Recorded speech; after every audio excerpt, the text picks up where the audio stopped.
They arrived one by one.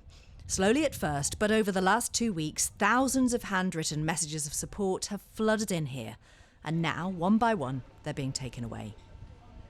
After a night of unexpectedly heavy rain across Manchester, a team of archivists swooped into the Marcus Rashford mural this morning, salvaging everything they could so it can go on display once it's all dried out. Well, this is a significant moment in Manchester's history. People have responded in a very positive way to bigotry and racism that we saw. And it just demonstrates the kind of community spirit that we have here in this city. So it's important to preserve these messages.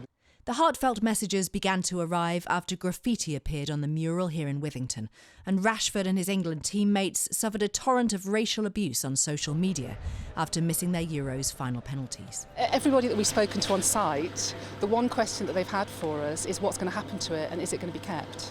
So everybody wants to see it kept, and I think it's because everything that's been expressed by people needs to be seen by others, and most of the comments, the heartfelt messages, are directed to Marcus, and Marcus himself hasn't had a chance to see them yet.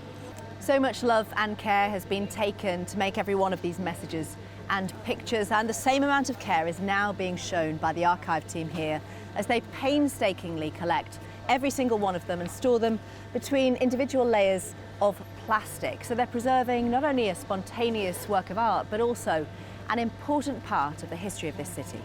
It's absolutely worth it. This is, people often think that heritage and archives is really boring and it's old stuff and it's dusty and it's not relevant, but this is the reality of the material, and it's really fascinating and it's a really amazing thing to be part of. Each message will now be expertly frozen and dried out before being photographed and stored at Manchester's Central Library. After consulting Marcus Rashford, a decision will then be made on where to display them.